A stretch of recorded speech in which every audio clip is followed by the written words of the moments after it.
y'all, and welcome to Down Home Dirt, the show where we dive deep into the journey of entrepreneurship with the people who took the plunge into owning a small business and all the ups and downs that come with it. I'm your host, Desta, and today we're joined with Melissa Overton with medicaltraining.me. Thank you for letting us come out and film in your, I almost said studio, I meant office. Yes. I'm so glad that I'm getting the opportunity. I'm hearing all these amazing opportunities out in the community that you're doing with the entrepreneurs, and I appreciate that. Oh, well, thank you. Yeah. I just try to make sure that we're inspiring, educating, and connecting them so that they can grow and flourish and all the things. I love it. That's perfect. So let's start with you. Tell us about yourself. How long have you lived in Johnston County? I actually am a Johnston County native. So, yeah, a lot of people don't know that. I actually was born and bred on 39 Highway in Selma. So they said, if you're truly Johnston County, you know that's not Selma. It's the Corbett Hatcher community. But I grew up out here in the country, and Mom remarried when I was in high school. So I ended up finishing high school in Raleigh. Oh, wow. So a lot of people think of me as being from Raleigh. And I said I was going to be a big city girl, and I made it to East Carolina. And then I made it to Wilson as a big city girl. And I ended up back in Johnston County. So became a Clayton native in the mid 2010s, 2011-ish, 12, one of those years. Yeah, somewhere in there. Somewhere in there. No, that's great. And tell us about your business and what you do. So I'm a critical care nurse by background. So I worked at East Carolina in the ER as a nursing assistant and unit secretary, and I was a volunteer EMT while I was in college. And when I graduated being a big city nurse, I made it to Wilson. I became a night shift ER nurse because I was mouthy and opinionated. I kept getting promoted into different positions with education and leadership, and then kind of burnt out on that and went to the intensive care. So about 2011-ish, I injured myself at work. I tore my rotator cuff working on a patient in an emergent situation, and had to figure out what I was going to do next. And part of my career as a nurse had become a nurse educator, teaching everything from life-saving classes to dealing with disaster preparedness to talking about leadership and how do we work with nurses who are training other nurses. So I took all of that knowledge and information and started medicaltraining.me officially in 2013, but technically probably 2012, somewhere around there, I had started teaching a little bit. So that's how it all began. I feel like that's something that as entrepreneurs we kind of dabble in. It's like it becomes a hobby or something, and then we're like, no, we're full-fledged into it. It's the side hustle thing, right? Yeah. It's like, I'm going to start this out as my side hustle. I love, if you ask me my career-wise, I'm always going to be an ER nurse. That's like who I resonate with the most as far as my nursing identity. But when I was able to learn to teach those life-saving classes, I loved being in the classroom and being able to talk to a group of people that like all of a sudden the light bulb came on and they realized it wasn't about getting a certification. It was about how to save a life and how to be more prepared to respond in a crisis situation. And I kind of missed that when I went back into bedside care in the intensive care unit. Learning tremendously. I would not trade it for the world. But missed the teaching component, was actually teaching with another company on the side some. So when I had the opportunity to do it my way, I started jumping on it. And it literally started in a Zumba class. Like, it's the weird stories. So I'm in the Zumba class, and the girl's like, your voice sounds familiar. And I'm like, oh boy, because I have a big mouth. And she said, oh yeah, you were the CPR lady back in the day, and we used to send our company there. But since you left, it's been harder for us to get into classes. And I said, really? I've been thinking about getting a few mannequins and teaching some on the side. And she was like, well, let me know. Well, like, go do our class, everything. A month later, she's like, so have you bought those mannequins yet? And I was like, she's being serious, right? Wow, so I was like, you know what, I will. So that night I went home and ordered some mannequins, and that is literally how medicaltraining.me started, was grabbing a couple of mannequins, training a few people, and going, you know what, this is what I'm really passionate about. As a side hustle, I said I did not want to start my own business until my kids were out of high school, because it's demanding, right? You're an entrepreneur. Yep. So I knew that it would be very demanding, and so I wanted to wait till they were finished with school. And as life would have it, Thomas was in the first grade and Laney was in pre-K when medicaltraining.me was formed. So just tell God your plans and he'll laugh at you, right? Oh, 1,000%. Yeah. My daughter was 5 years old. Yeah. And I was, a lot of people know this, escaping a domestic violence relationship. Okay. And I was like, well, let's do it. I mean, I was homeschool mom. I was stay-at-home mom, but that was my ready moment. I got to go. I'm so proud of you. Thank you. Mine was definitely not domestic violence, but I was also leaving a marriage that had fallen apart. So there's this moment that I think as a mother and as a woman, you just go, you know what, let's do it. I've got to do it. I've got to give them something a little more than what I've got, and I've got to model something differently. So, 1,000%. So I love that. I love that. Well, thank you. I also felt like this was my second time leaving a domestic violence relationship. My first 2 children, same father, did that, and the second one, I was like, you know what? We're not going to give her the same experience. We're not doing any of those things. And I was done. And I was like, I started the business literally a month before the shutdown. Yeah. But I was determined. Yeah. And so, like, I think it was 4 or 5 months after that, I ended up being able to leave the relationship, and my business had already been started. I'm so proud of you. And so here I am. Was it 4 years later now?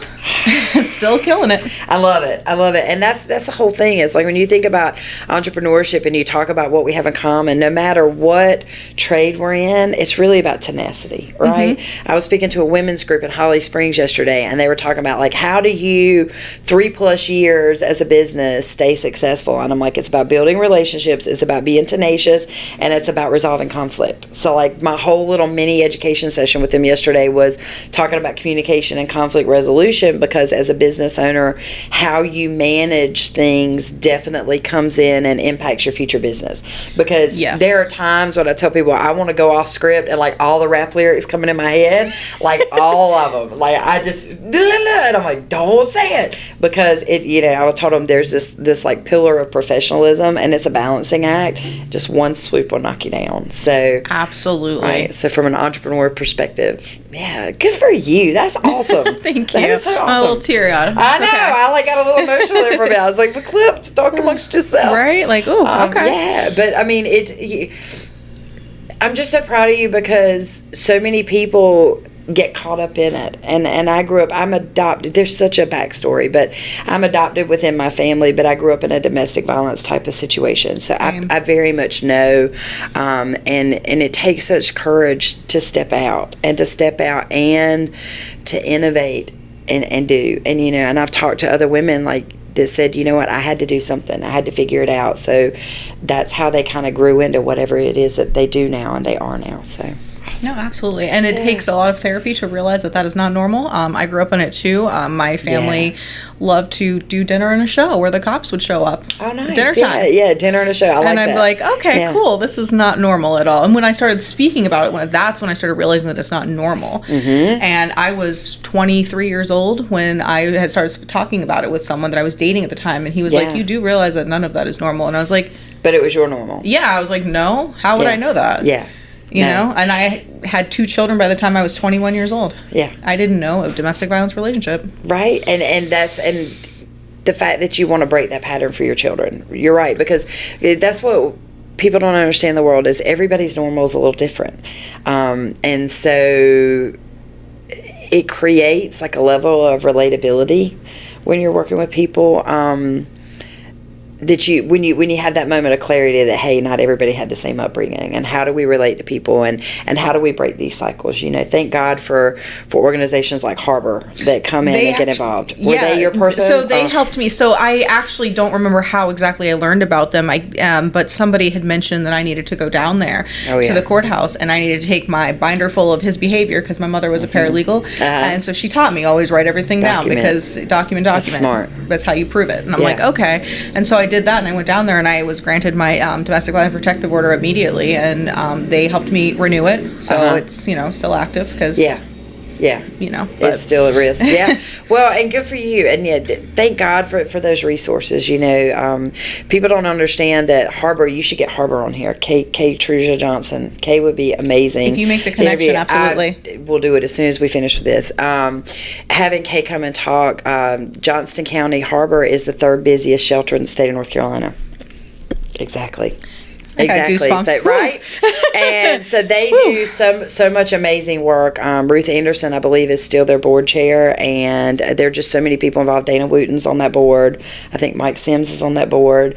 A lot of just amazing people that I look to as mentors and role models that stay involved in that process. And we have a whole sexual assault program through Johnston Health that the nurses go in and they do the exam separately so that you're not just caught up in the ER traffic flow of all of it, and they work very closely with Harbor on that. So one of those things near and dear to my heart. That was one of the things I did as an ER nurse, is I was a sexual assault nurse examiner. And it takes a toll. I did my pediatric certification, but I was 1 hour short of completing it because it was stressful. It was very, very stressful to deal with some of those things. And I just decided I had the knowledge. You couldn't take that away, but I didn't want to be certified because when I was certified, the doctors didn't have to get involved, and I felt like I needed them. It was big. That's great. Yeah. I like that. Yeah. That's great, honestly. Yeah. I did listen to you on a podcast before, so I took this question from you. Boy. Okay. And I loved it. Okay. So what was your ready moment that made you jump into entrepreneurship? Yes, that quote. I really need to laminate that and just keep it in my purse. And I should get it made into cards and turn it in. It's not, I couldn't trademark it, it's somebody else's. But yeah, when I first got into leadership, there was this quote that I read that said that, basically everything in the world has a ready moment, and if you miss that moment, you start to decline. And so when we talk about ready moments, starting my business wasn't an impulse decision. There was a lot of thought and prayer that went into it, and I was given the advice, pray for peace or no peace. I can give you advice all day long based on my life experience, but that doesn't necessarily translate well for you because that might not fit your situation. And then you feel obligated, Melissa told me to do this, now am I really going to do it? There's this whole thing. So she said, pray for peace or no peace, and so I had really prayed about leaving the marriage. Starting the company, I was like, God, I kept saying, I kept making excuses on why it wasn't time. And I kept saying, then give me these moments where I know it's you. It's not my ego, I know it's you. And I call these the burning bush moments. And so just being in this building was a burning bush moment. So starting the business in Smithfield, there was nothing that, it looks like a strategic genius. For what I do, the fact that you can pull for North Carolina, South Carolina, Virginia, across North Carolina, all the way from Wilmington to, we have people come in from High Point and Greensboro. Wow. For training. Yeah. So it's kind of crazy, but that wasn't me. That was a God thing. It was I kept getting pushed here and pushed to this building, and down to the point of we were looking for places to rent, places to move into, and we're riding around with a realtor, and we got up here to the stoplight, and I said, what about this? And my mom was with me, and she's like, don't ask. She's like, you can't afford this. You just left your husband. You've got 2 small children. Who are you kidding, right? And I was like, I keep getting pushed to that building. Why do I keep getting pushed to the building? And the realtor looked at me, and she said, those units are in foreclosure, and the bank dropped the price on them yesterday. I mean, how do you... That's a gift. It's a burning bush, right? Yeah. It's a burning bush. So I was blessed in the fact that my parents had just sold part of a business, and they had capital gains taxes they really needed to reinvest, or they were just going to give it to the government. Guess what? The exact amount of money that was being asked for was exactly what they had to pay in taxes. Another burning bush. You're like, oh. Yeah. So there are so many of these stories that came along the way, because one of the things I would say also about entrepreneurship, I don't know if you experienced this or not, did you have some temptations where maybe something else looked easier to do, and so you considered leaving what you were doing to do something else? Several times. Right? Yes. Right? And I have the ADHD, so I'd be like, yeah, and then I have to think it all the way through and be like, Well, and sometimes I would act on it. There was actually a job I applied for, and I was like, oh my God, instead of starting my own company right now, I can go get this job. I'm going to make so much more money. It's going to be a 9 to 5. This is going to make sense. And it was like God slammed the door in my face and said, that was not for you. That was a distractor. That is not for you.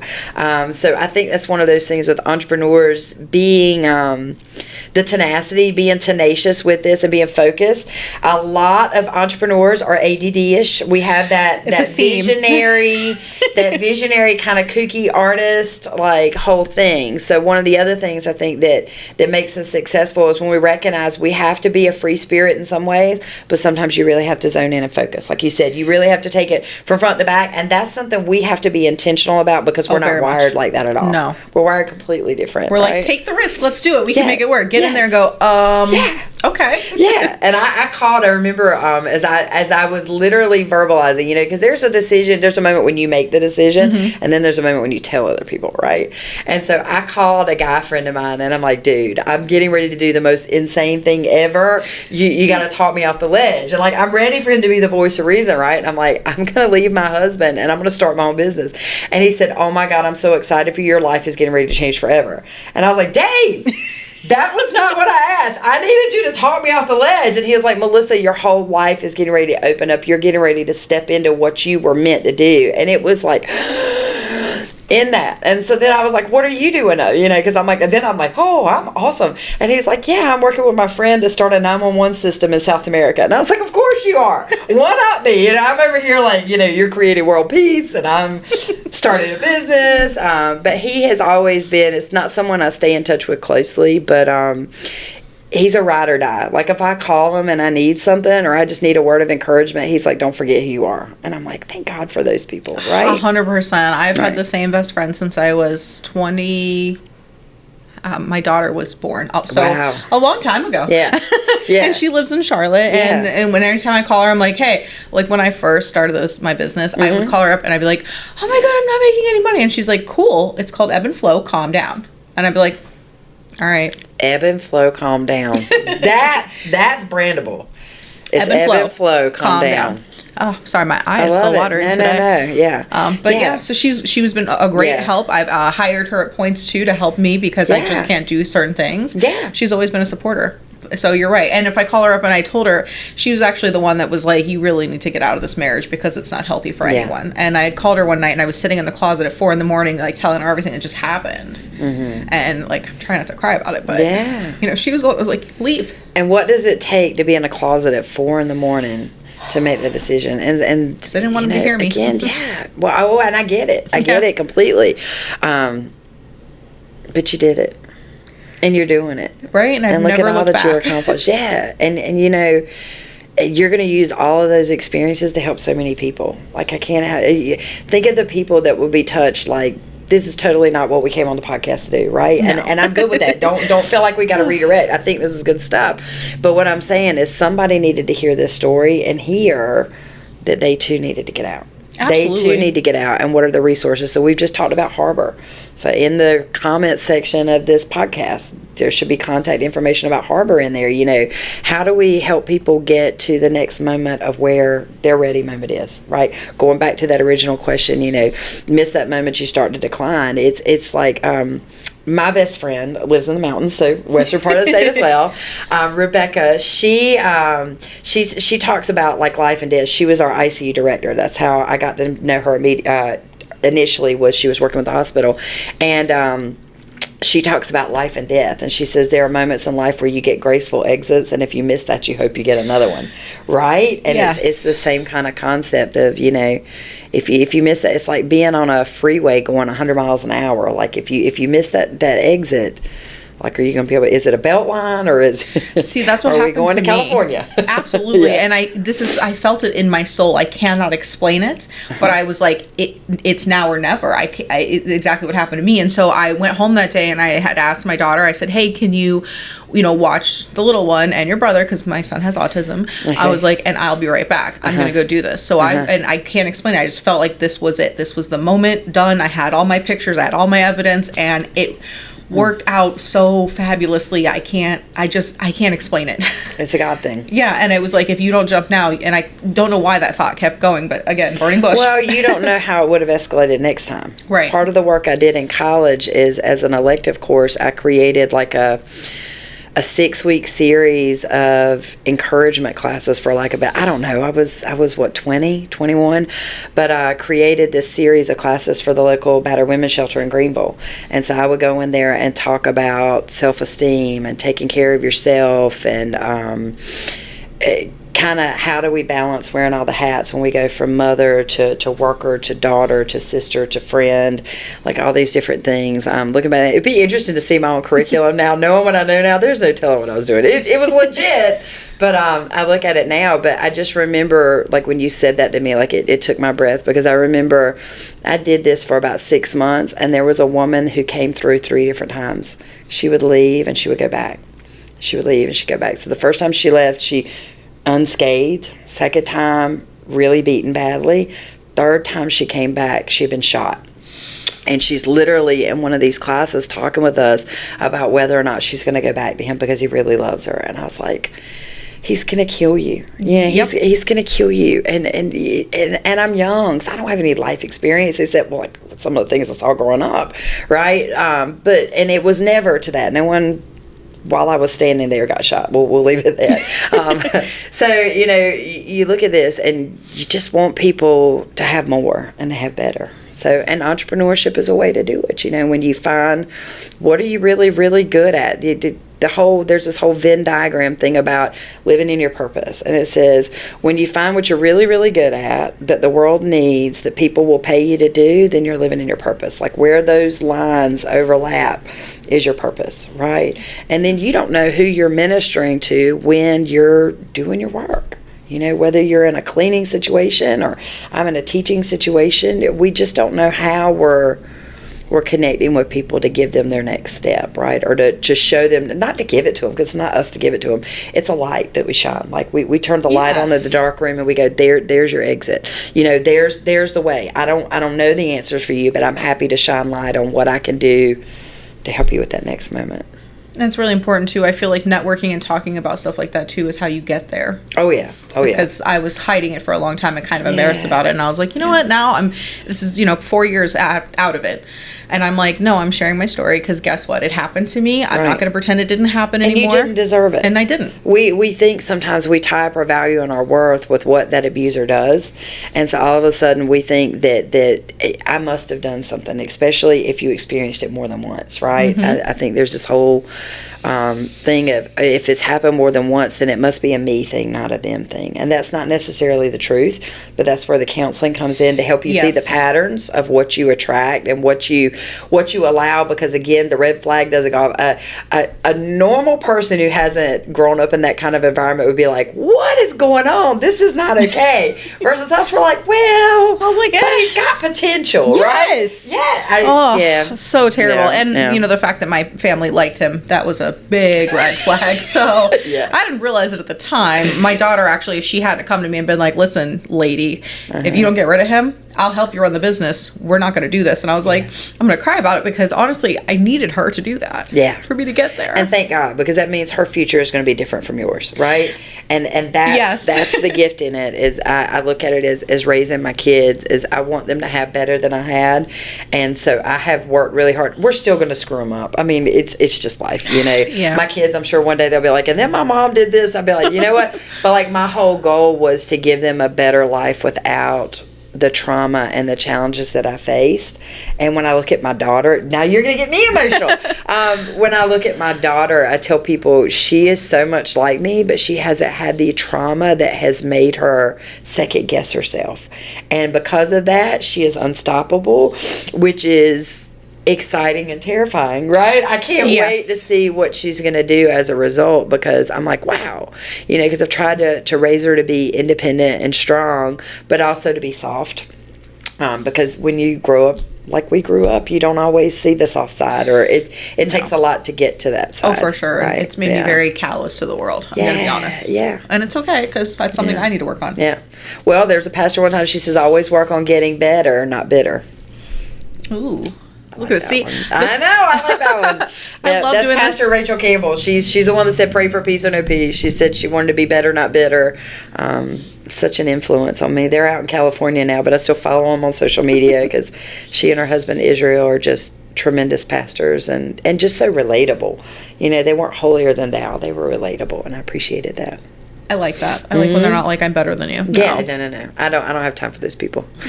So moving forward, what are some of the common challenges that entrepreneurs face, and how can someone overcome them? I think it goes back to what we were just talking about with the squirrel moments. As an entrepreneur, it takes time. Like, what people don't realize is I wish there was like this like moment that you could pull up and like freeze in time that showed the timeline of what they had to do, successful businesses, what they had to do to get there. Yes. Like, because it seems like they're like, oh my God, they just made it happen. I'm like, you haven't seen me fight, scrape, sweat, cry, vomit, laugh hysterically like I was losing my mind, drop to my knees in prayer and praise like over the last 12 years to make this happen today, and they think, oh, I'm like, no, you have no idea.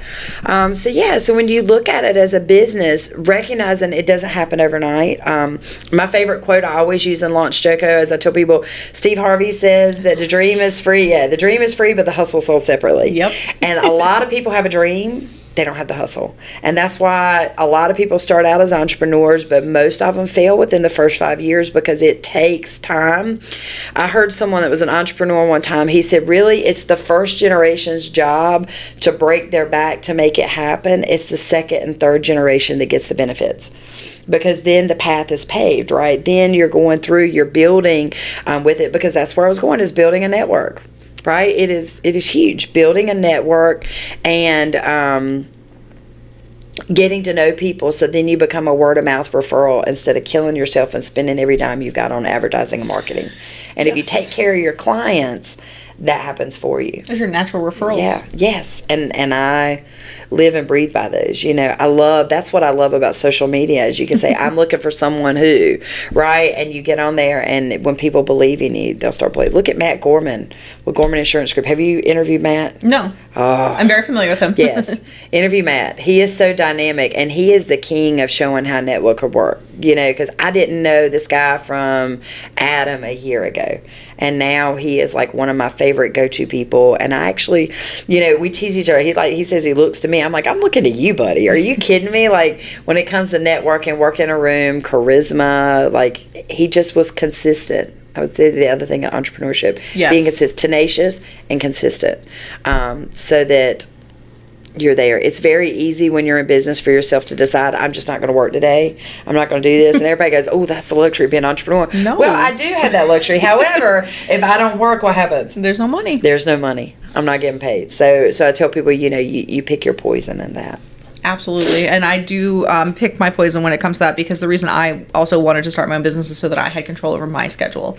I didn't want someone else telling me, you're fired again. I cannot hold a job to save my life. I'm going to be honest. I can't do it. I can do it for 3 months, and then that's as far as it goes. Did you just squirrel out? Yeah, I get ADD, and if you ask me to sit down. Okay, so I'll just tell you my story real quick. So I went to college to be a medical biller and coder, right? God bless you. Went to school. Most boring job ever for your personality. Yep. Yeah. Get the certificate, get the job. I'm there 2 weeks, and I was like, you want me to, I'm not doing this. Yeah, I'm not. It's boring. Yep. And so that's and it's great. And there are people that are really great at that, and we need those people so that people can get paid and insurances can be billed, but it's not us. No, and I realized that really quickly. And so I had started a cleaning company when I was 18, and I was like, sorry, I let the truck drive by. Yeah. I was like, cool, this is what I'm going to do. And then I don't want to say it, I failed. So, but I did that successfully because I learned what not to do. There you go. And so when you were 18, what kind of maturity did you have? I didn't. Well, I mean, some but really. But to be honest, I still was a kid. Yeah. I was still like just trying to, I'm going to make money and not have to get a real job. Yeah. Mostly trying to defy my father because he kept telling me I have to conform to society, and I was like, watch me. Yeah, watch me. Yeah. And here I am now, not conforming. I love it. Yes, exactly. But that's how kind of, excuse me, I realized that I have an entrepreneur spirit, and not only that, anytime I like doing something, I always try to make a business out of it. And I was like, I know that's part ADHD, but also I have to be on my own time frame. I can't be on like a clock time frame. Okay. That drives me insane. So here we are. Yes. So when I started this cleaning company, what I did is is that I decided when I was working at Walmart full time, 40 hours a week for $11 an hour, that I was never going to be able to leave that man. Never. He got upset that I got the job. Then he got even more upset when I got my stimulus check. And I quit that job. And I was like, we're not doing this no more. Yeah. Right. Took that money. And again, that was my burning bush. It was like, hey, here I am. You're going to do it. And you took that money and you did what with it? Because I cut you off. I got so excited. Oh, I took that money and I went and I filed for my LLC. I bought the products I needed, and I got insurance. And then I went to the Small Business Center over at Johnston County. I was getting ready to talk about them. Yes. And I said to him, tell me what I need to do, because this is happening. So she... I got chill bumps all over. Right? Yes. She laid out everything, told me what I needed to do, how to register, all that stuff. So I'm doing this while I'm also dealing with that at home and getting told like all these nasty things about myself, and I'm doing that, and I'm like, cool, whatever, high five. Yeah. That's the fuel. That's what people don't understand is when you grow up in a dysfunctional world, like people telling you can't do it, what happens is it lights a fire in us that no one else could light. I'm glad you understand that, because my daughter always tells me like why is it when someone pisses you off you get something done. I'm like, because you're like, you know what? I know this can't be true about me. And so therefore, I remember I had someone one time, a guy came and we were doing a women's conference in Smithfield, and he was like, you've got 48 hours to turn this around or I'm pulling the plug on your event.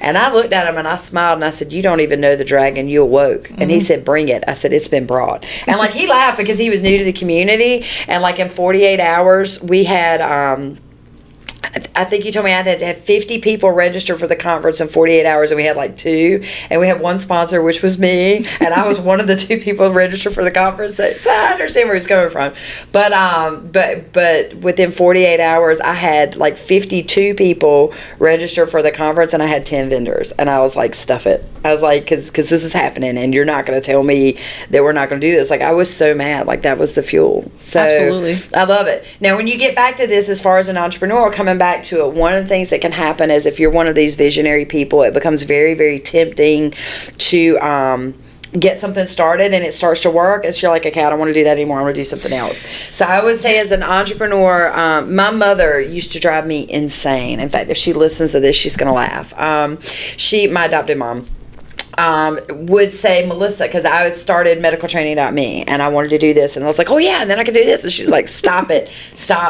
She was like, be good at making hamburgers and hot dogs before you add chicken and fish sticks. And I would get so mad. I was so sick of hearing that. I thought I was going to strangle her because I was like, I don't want to hear this, you're stifling me. She said, if you want to be successful, once you get started, you have to make sure that it is hardwired and it is sustainable before you can go on. So the entrepreneurs that I see that struggle get started on something, and then they try to do this, and then they try to do this, and then they try to do this.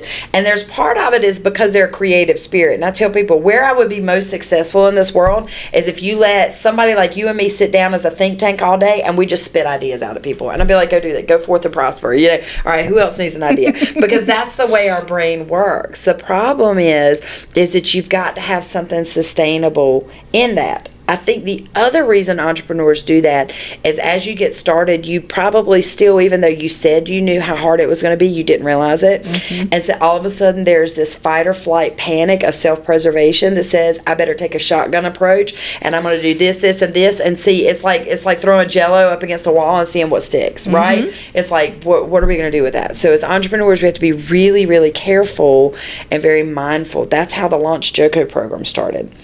Was looking at entrepreneurs and how most businesses fail within the first 5 years. I think it's like 65% within the mm-hmm. first 3 years. So we started talking at the Clayton Chamber about what we could do to impact this. And as soon as Dana Wooten told me about Launch My City, I was like, I'm in. And I was like, and I'm not going to run it, but I'm going to be in. And God laughed at me. I was like, no, Melissa, this is yours. And so, but that's literally how we started it, is because we recognized that entrepreneurs usually don't have a board of directors or a boss. Oh. Right? I mean, if you think about it, we don't. Therefore, every single decision falls on us, which is a blessing, but it's also a curse. It is. You can get, what is it called? Decision paralysis. Yeah, analysis paralysis. That's right? It, yeah, analysis paralysis. Either that, or you get so flighty that you focus on the things you want to do really, really well and that you do really, really well, and you don't focus on the other things. So there's this fantastic book called The E-Myth, which I thought was like about computers or something. It's the entrepreneurial myth, and it's like a parable. It's a short book, and my first mentor, that was the first book I read, he was like, I need you to go read this book. And it was about this lady that was an incredible baker, but her bakery was failing, and she was so angry. She was like, I make the best cakes in town. But when she went back and looked at it, she did make the best cakes in town, but she didn't know a damn thing about running a business. Mm-hmm. And so as a result, she had to go back and learn those things. That's where JCC Small Business Center, Suzanne Ross, get her on here. We just had her on Monday. Did you? See. She told us to come see you. Yeah, and I said, my God, really? We'll be there Wednesday. Yeah. Suzanne has been a gift, right? And before Suzanne, there was a lady there named Pat Collette, and Pat That's was a who I met with. Okay, so Pat was a help for me. When I went to the Small Business Center with Pat, I thought Pat was going to tell me who to do business with, and she's like, no, that's not my job, right? But I was like, hey, so you're going to hook me up? And she's like, not what I do. I'm not a fairy godmother, right? I'm not a genie. But getting that direction to go in, that's where, and like with the Launch Joko program, the entrepreneurship program that we've got, it is very structured to help. So last night we had the pitch competition, or not competition, but the pitches where everybody in the class, we have this year we have 17 people representing 15 businesses. And so out of those 17 people, 15 were there because we had 2 businesses that were sick. 'Tis the season. And so they just standing up and listening to them and hearing what they sounded like, because to get into the program, they had to do a pitch, but then finishing the program and them saying, this is the reason that the community needs my business. And this is my competition. And this is why I'm better than them. And this is my profit margins as a result, and how much my business has grown, and where my business is projected to grow in the next 2 years. Like, I literally sat there welling up in tears after, each one got up and told us. And one was like, I was going to expand my business probably mid-time next year. We were going to expand our facility, our location. And she was like, yeah, right now. We started moving in today. And I'm like, yes. And you just have this moment of, and that's what entrepreneurs need. Is I think we need that layer of accountability to come in, and somebody to hold us to the fire, because otherwise we do all the things we want to do and we don't. And bookkeepers, entrepreneurs, I'm gonna give a shameless shout out right now for High Point Bookkeeping. We just had them on the podcast as well. Did you? Oh my God. Lori and Stuart Denham are amazing. I think as an entrepreneur, usually the first thing entrepreneurs will tell you they suck at is the books. And I don't want to go to jail. I wear orange well, but that doesn't mean I want to wear it every day. So, and in Johnston County, you have to wear pink. And I don't want to wear pink scrubs every day in prison. So in jail, in Johnston County jail. So don't want to do that.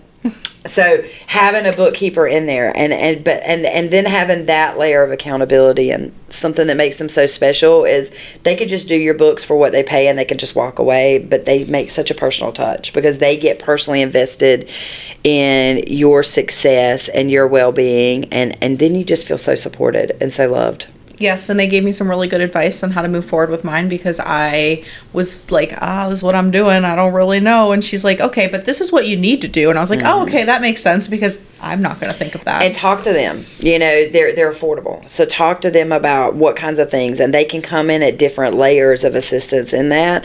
But I can tell you, because of the way they did my bookkeeping and helped me see numbers this year, I actually got a little bit of money back, because they like, where are my deductions, like what things are there, and doing it the right way, paying some taxes up front as a business instead of waiting until the end of the year to get slammed. And so for sure, because that's like our off season. yeah So I'm like, like the first 3 months of the year we are not on anyone's list at all, because we're cleaners. We've done all of our job from October until December 24th, to be honest. And after that they're just like, we spent way too much money, can you just come back in April? I'm like, okay. Really? Yeah, so that happens a lot to us, but it's good because we work so hard. That you need the downtime. We do, and we welcome it. And my daughter's birthday's in January, so we're always able to go take a trip and do stuff and things that we can't get to while all the holidays. Well, and what I was thinking is like the Chamber of Commerce does their total resource campaign as branding opportunities. Let's talk about it. So that will be over by the time this comes out, but it's great information. So the way that the Clayton Chamber does this is they sell all of their branding opportunities / sponsorships in a 6-week period. And at first I wasn't a big fan of that, because I was like, well, what happens if I want to spend money later? Well, they have to set up a budget, and for all the amazing programs that they have, they need to know how much money they've got to spend on these different things. Do they have the finances to support the staff that's coming in and doing all of this? So I am on the total resource campaign right now, and what I was thinking is I need to get you to look, or if you're already working with somebody else, that's fine, but look at what you could do in maybe February that can get you branding opportunities to put you back, so that maybe you pick up a little more business in February and March before you boom in April. Like, what kind of interest could you pull in? Because I understand slowing down, wanting to rest, but after January you're probably like, okay, I needed to pick up some more. Absolutely. So they've got this new sponsorship this year. I'm just so excited about it. It's called Try It Out Tuesday, and Dana comes out and works with you. So you could come out and totally get her to come out and do a cleaning site with you. And it would just be like a short section of it, but show and what makes you different. Why would I call you instead of the people that I could pull off of Craigslist? Or why the branded company that's been around for 8 million years that has 1 million different contractors? Like, what makes you different? What makes you unique in that? And so she'll come in and do that with you, and it gives you a chance to showcase your business. So people go, hey, that's the kind of person I want. That's the kind of person I want in my personal space. When people people are in your personal space, like, yes, there are moments, I'm sure that would be a whole podcast would be about the things you've discovered. Well, that's actually what I was going to originally do with the podcast, is just tell stories about things that have happened. But then I thought, out of context, no one's going to really understand. Yeah. So I kind of held on to it, and then that's when the idea came, because I was listening to another podcast, and I was feeling so connected, and I felt like this is really great information. Like, the education's free, you just have to pay attention. Right. So, right? Oh, that's a whole thing too. Lots of little isms on my thing. I love it. And another one that I is that variety is the spice of life. And that's, I always preach that too. Absolutely. So making sure that you are in all kinds of things. Spicy. A little spicy. Make sure you're seasoned. Spicy. Yes, very spicy. But that's what I wanted to do with this podcast, is that I was like, I want to connect, I want to inspire, I want to educate, I want people to go on this journey, of podcasting, because I've never done it before. So you get to see me be an entrepreneur, right? Yeah. And you also get to see me learn how to podcast, and we've got video equipment now. Hey guys. Yes, that's awesome. And we were able to get some sponsors, so we got better equipment. That was the thing. I was like, do you have sponsors? I was like trying to think of sponsors. We we have one right now. We are looking into more. What we do is we sell ad space. Yeah. So it's 10 to 30 seconds, and you get it put in the podcast. Nice. It's $100 a week. And then also, depending on where you're at, if you are nationally, we'll post it in Apple, Spotify, YouTube. We're on YouTube now. And then if you're not, we'll just do a Facebook. That way you get a shout out there. So you get there. And then they get and then people can connect with you, and they've heard your story. Now they're like, oh, that's another thing.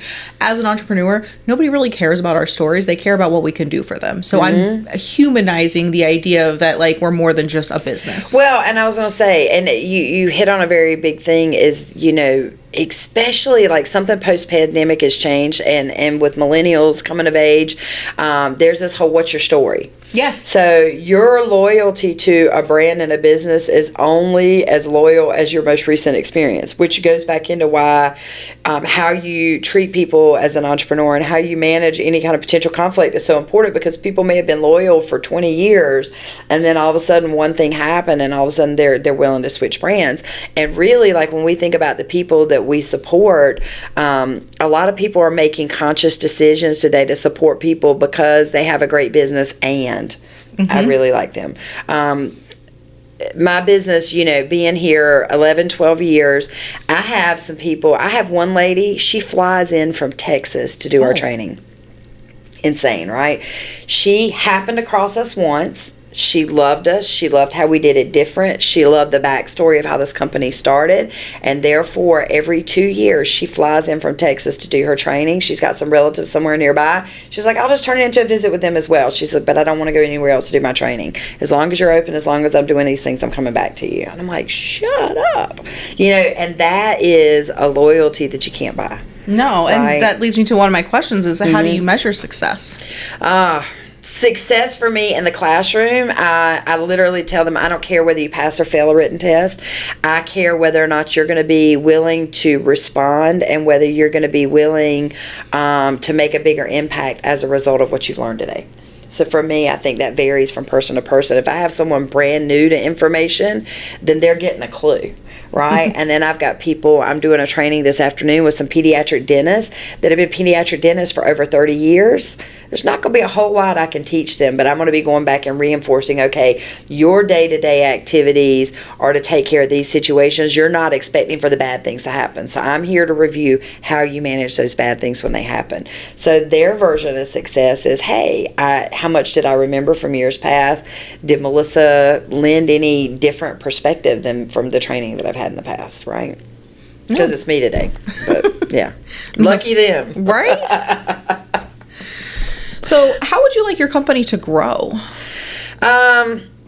So interesting. So medicaltraining.me. Right now, we train about 3,500 people a year in everything from first aid and CPR all the way up to advanced life support, right? It is a really cool business. It is a really terrible entrepreneurial idea because you could be amazing and people only need you once every 2 years. Didn't think about that. That's a lot of people.